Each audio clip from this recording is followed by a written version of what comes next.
समझने के ढंग है। एक टेलर की दुकान के बाहर लिखा हुआ था दिवाला आउट। किसकी दुकान के बाहर? टेलर की। टेलर का काय में दिवाला निकलेगा? इनका दिवाला काय में निकलेगा? इन्हें तो काट के सिलाई ही तो करनी थी। दिवाला तो उसका निकले जो उधार दे जाए, उधार ले जाए, और ले जाए और देने नहीं आए। इसके यहां तो कपड़ा डाल के जाते हैं, अब पेमेंट दे जाओ, अपने कपड़े ले जाओ, इसका काय का दिवाला? लेकिन लिखा हुआ था दिवाला आउट। एक व्यक्ति को मालूम चला कि टेलर का दिवाला आउट हो गया है। वो आया, दौड़ता हुआ आया, बोले आज दुकान खुली होगी, अपना 3 पीस तो उठा लाए। उसकी शादी थी 8 दिन बाद। 8 दिन बाद शादी थी, 3 3 पीस डाल के आया था। और 3 3 पीस महंगे होते हैं, बेचारा देखने के लिए गया, वहां लिखा था दिवाला आउट। बेचारा बेहोश हो गया, देख करके गिर पड़ा। लोगों ने उठाया, आसपास की दुकान वालों ने उठाया, पानी डाला। बोले भाई साहब क्या हो गया? बोले क्या बताएं, 8 दिन बाद मेरी शादी है और 3 3 पीस डाल गए थे, तीनों 3 पीस ले गया, अब हम क्या पहनेंगे शादी में? और फिर चिल्लाने लगा जोर से, और फिर गिर पड़ा। तो लोगों ने कहा भाई साहब अब हम क्या करें, हम तो कुछ कर नहीं सकते, हम तो पड़ोसी हैं। ले गया, वो ले गया, और दुकान खुले तो पता चले, लेकिन दुकान भी नहीं खुली है। और उसको जैसे तैसे बिठाया, पानी पिलाया, ठंडा पानी पिलाया, थोड़ा होश में लाया, होश में आया तो फिर बैठ गया। अब उसे समझा रहे थे सारे लोग, अब चिंता मत करो, वो आएगा तो हम उसे बिठा लेंगे, और ऐसा करके उसे बिठाए थे। इतने में एक और आया, वो तो वही रास्ते में ही गिर पड़ा। सुन के छाती पीटता हुआ चला, रास्ते में ही गिर पड़ा। बोले भाई साहब क्या हुआ? बोले हम 2 कुर्ता पजामा डाल गए थे। बोले ये तो 3 पीस डाल गया था, तू तो कुर्ता पजामा में ही रो रहा है। वो 3 पीस डाल गया था, ये 3 पीस डाल गया था, तू 2 कुर्ता पजामा में रो रहा है इतनी जोर से। तो उसने जैसे ही सुना कि ये 3 पीस डाल गया, वो चुपचाप बैठ गया। कोई बात नहीं, इसके 3 पीस गए हैं, अपने तो 2 कुर्ता पजामा ही गए। कुर्ता पजामा कितने के आते हैं? 3 पीस गए। तो देख करके वो उसे थोड़ी तसल्ली हो गई। हाँ, दूसरे का नुकसान ज्यादा हो जाए तो अपन को बड़ी तसल्ली होती है, अपना हो जाए फिर देखो। दूसरे का बच्चा कहीं दीक्षा लेने चला जाए, हाँ बेटा लो लो, अच्छी बात है, और अपना जाए फिर देखो तुम, आफत कर दे। मुझे याद आता है बरासों में, जब जो मुनि निर्णय सागर थे उनकी दीक्षा हो रही थी, और दीक्षा में वो बरासों जा रहे थे, उनके साथ हम भी जा रहे थे बैठ करके। तो इतने में हम तो चले गए बरासों, लेकिन पिताजी से किसी ने कह दिया कि तुम्हारे पप्पू भी दीक्षा ले रहे। वे तो रो पड़े। तो बताओ, ना दीक्षा ले रहे थे ना कुछ कर रहे थे, हम तो उनके साथ गए थे और इसी में रो पड़े। यानी अपना ले तो कितना दुख होता है, और दूसरा ले तो हाँ ठीक है लो, अच्छी बात है।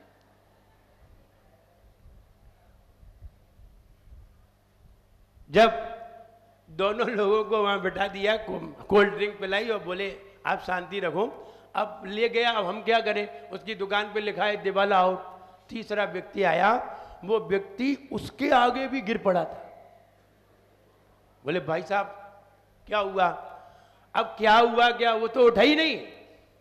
उसे उठा करके लाए, उसको भी लाए, भीड़ बहुत सारी इकट्ठी थी, पानी डाला, कोल्ड ड्रिंक पिलाई, अब वो फिर उठा, और उठ करके उसने दुकान की तरफ देखा, दिवाला आउट, फिर गिर पड़ा। मुझे लगता है इसका तो बहुत गया होगा।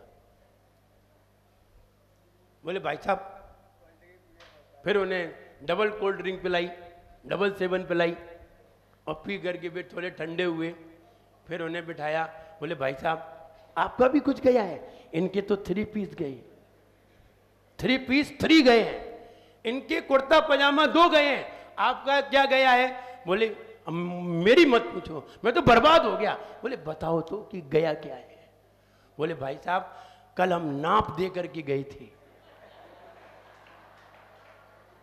और हमने कहा था हम कपड़ा लेने जा रहे हैं, मेरा तो नाप चला गया, अब हम क्या करेंगे? अब बहुत दुखी था वो, मेरा तो नाप ही चला गया, अब हम दूसरे कपड़े बनवाएंगे, कैसे बनवाएंगे?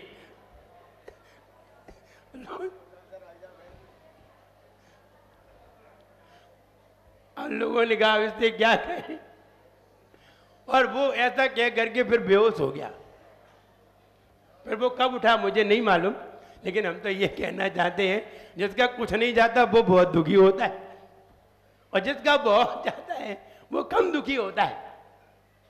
बस ज्ञान होना चाहिए, अगर ज्ञान है तो हमारा सब कुछ चला जाए, लेकिन हमें थोड़ी ले जा रहा है, हम तो हम है, कीमत तो हमारी है, दुनिया की कोई कीमत नहीं है हमारे सामने। अगर हम दुनिया की किसी वस्तु पर नहीं है तो दुनिया की कोई कीमत नहीं है, सोने की कोई कीमत नहीं है अगर हम उसकी कीमत ना करें। हमने अपने आप को सोने पे रख दिया, इसलिए सोना 30,000 रुपए तोले हो गया। जिस दिन हम अपने आप को सोने से हटा लें वो तो कोई खरीदेगा नहीं, लेकिन कीमत तो हमसे है। वस्तु पर जब तक हम नहीं हैं तब तक वस्तु की कोई कीमत, कुछ भी हो, डायमंड हो यहां पड़ा हो, हम उसके ऊपर नहीं जाए, वो तो मिट्टी है, पड़ा है। हमसे कीमत है, लेकिन हम अपनी कीमत भूल गए और वस्तु की कीमत करने लगे। ये नहीं मालूम वस्तु की कीमत कैसे हो रही है, कीमत तो हमसे है। हम यही कहना चाहते हैं। अब यहां आगे हम अकेले कैसे हों, हम अपने आप को अकेला कैसे महसूस करें। हम पूजन करते हैं, भगवान का गुणगान करते हैं, बड़े भक्ति भाव से करते हैं, लेकिन पूजन और गुणगान करने के बाद आप ये महसूस करते हैं कि हम अकेले हैं? नहीं करते। अब पूजन रोज कर जाते हैं, बढ़िया से बढ़िया पूजन। अब पता नहीं आप लोग कैसे करते होंगे, मुझे मालूम है कि हम जब पूजन करते थे तो बड़ी मस्ती में पूजन किया करते थे। एक बार जब परेड मंदिर में पूजन कर रहे थे, चंद प्रभु भगवान की वेदी के सामने, इधर राजू भैया खड़े थे, इधर हम खड़े थे, दोनों आगे आगे खड़े होते थे, पीछे बहुत सारे लड़के खड़े होते थे, लगभग 40-50 युवा लड़के एक साथ पूजन किया करते थे। आचार्य श्री नसिया जी पर शौच होकर के आए और हम पूजन में मस्त थे, हम आगे ही खड़े थे। आचार्य श्री पीछे आगे मेरे खड़े हो गए, मुझे नहीं मालूम कि पीछे कौन खड़ा है। वो हम अपनी पूजन करते रहे, जयमाला चल रही थी और बड़ी मस्ती में गाते थे, ऐसे नहीं तुम्हारी जैसी रगड़ दी, नहीं रगड़ते नहीं थे, गाते थे। और जब तक भाव तक नहीं पहुंच जाते थे तब तक उसे दोबारा रिपीट कर देते थे। ये मेरे पिताजी की भी आदत थी कि जब वो पूजन करते थे और जब वो गाते थे, चौकर्म की 63 प्रकृति नाश जीते, अष्टादश दोष राश, जे परम सुगुण है अनंत धीर, कहिवत के 46 गुण गंभीर। अब विचार करते थे आपके अंदर 46 गुण हैं तो अनंत, लेकिन फिर भी कहने के लिए 46 हैं। गुण कितने हैं? अनंत, और कहने के लिए 46। बात बिल्कुल साफ समझ में आती थी।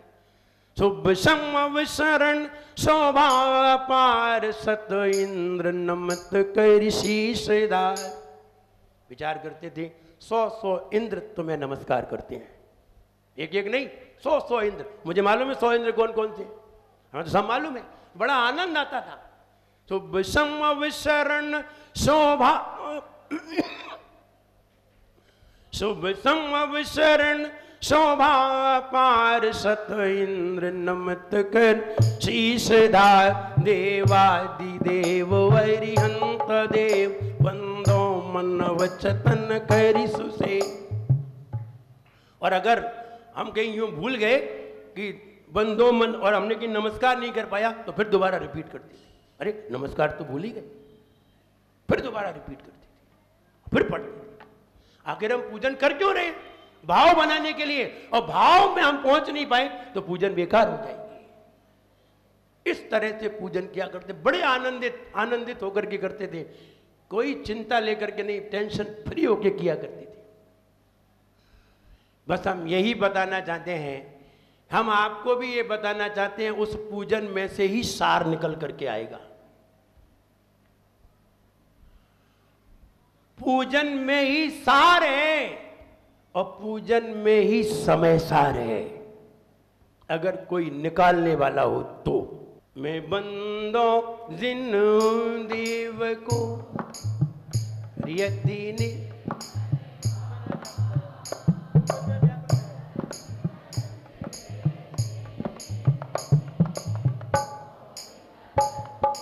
कितना बढ़िया भाव देते हुए किसी ने ये लिखा होगा, कितनी गोद की तो नारी की, कित तीरियन अज्ञान,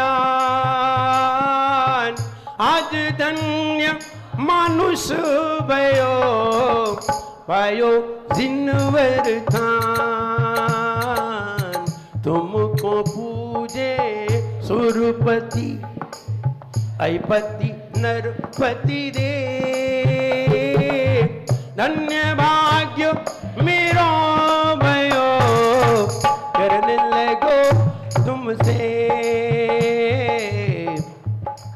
क्या आनंद आता है सुनने में, ये लगता है और सुनाते रहे, मन नहीं भरता। और ध्यान रहे, उस समय जिस समय पूजन होती है उस समय का भाव कुछ और है। कहते हैं ना, स्कूल की कीमत नहीं हुआ करती, कीमत तो माहौल की हुआ करती है। उस समय एक पूजन का माहौल होगा, जैसे कि भक्तामर के माहौल में भक्तामर का आनंद और पूजन के माहौल में एक पूजन का आनंद। दिन भर वो पूजन आपकी जुबान से निकले। आपने देखा हो कभी कभी बच्चे जब क्रिकेट खेलते हैं और क्रिकेट का मैच देखते हैं और क्रिकेट खेलते हैं तो उनके हाथ में कभी कभी बॉलिंग नहीं होती, बॉल नहीं होती, लेकिन फिर भी वे बॉलिंग करते हैं। और उनके हाथ में बल्ला नहीं होता, फिर भी वे प्लेट करते हैं, प्लेट भी करते हैं, कभी सिक्सर भी लगाते हैं, कभी चौका भी लगाते हैं, बल्ला नहीं होता फिर भी हाथ घुमा रहे। और आप भी कभी कभी कोई फिल्म देख करके आते हैं, कोई गाना सुन करके आते हैं और वहां कोई सुनने वाला नहीं होता, फिर भी आप गुनगुनाते हैं। ऐसे ही पूजन में हाल होना है कि पूजन करके जाओगे और सड़क पे भी तुम पूजन करते जाओगे, सड़क पे भी तुम्हें वो पूजन याद आएगी। भावपूर्वक पूजन वही है जो यहां से जाने के बाद भी याद आए, हमारे परिवार में कोई बाधा ना आए, ऐसी भावना करनी चाहिए। और अंत में ये बताऊं कि हम दुनिया को छोड़ देंगे तो सारी दुनिया हमारी होगी। हम किसी को भी अपना मानेंगे तो कोई हमारा नहीं रहेगा, हम किसी को भी अपना नहीं मानेंगे, सब हमारे रहेंगे।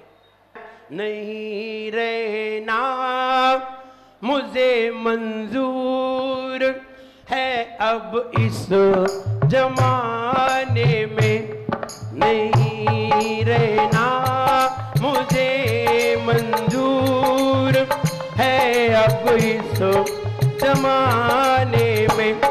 यहाँ सामान दिखता है कज़ा का सब जमाने में, नहीं रहना हमें मंजूर है अब इस जमाने में। दो छंद सुनिए, कितने बढ़िया छंद हैं। मुझे लगता है कभी कभी ऐसे छंद लिखे जाते हैं दोबारा लिखने में नहीं आते, न जाने क्या सोच के हमने ये लिखे होंगे। किसी को खुश नहीं देखा, किसी को खुश नहीं देखा, जमाने भर का मिलने पर। किसी को खुश नहीं देखा, जमाने भर का मिलने पर। जमाने भर के गम हमको, जमाने भर के गम हमको नजर आते जमाने में। जमाने भर के गम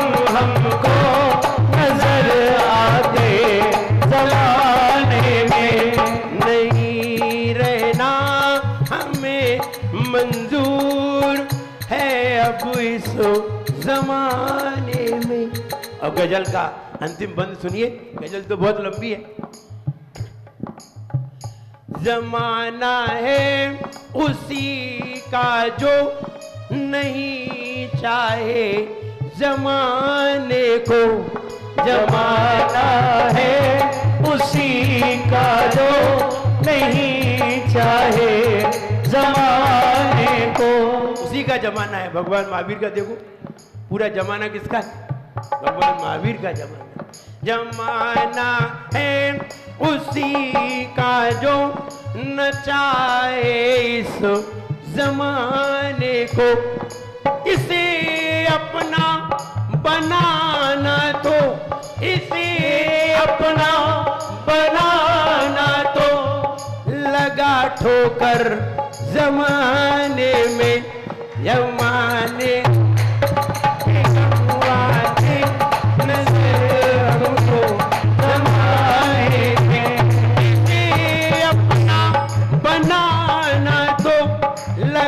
ठोकर जमाने को, इसे अपना बनाना तो लगा ठोकर जमाने में। रहना हमें मंजूर है अब इस जमाने में, रहना मुझे मंजूर है अब इस जमाने।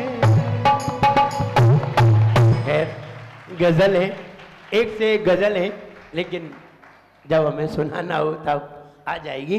पूजन शिविर में लगभग रोज ही कुछ ना कुछ सुनाने को आता ही है। नई नई चीजें निकल के आती हैं और नई नई चीजें सामने आती हैं, और हम उस समय, वो समय आप बहुत कीमती समझिए जिस समय हम भगवान से बात कराते हैं। मात्र 1 मिनट का समय आता है, लेकिन वो 1 मिनट का समय तुम्हारे जीवन में हलचल मचा सकता है। वो 1 मिनट का समय तुम्हारे आंसू निकलवा सकता है और तुम्हारे जीवन में हलचल मचा सकता है। आप उस पूजन शिविर के लिए बिल्कुल तैयार रहिए, मन बना करके तैयार रहिए और अपने आप को बिल्कुल अकेला महसूस करिए। यही उत्तम आकिंचन्य धर्म है। जब बोलिए उत्तम आकिंचन्य धर्म की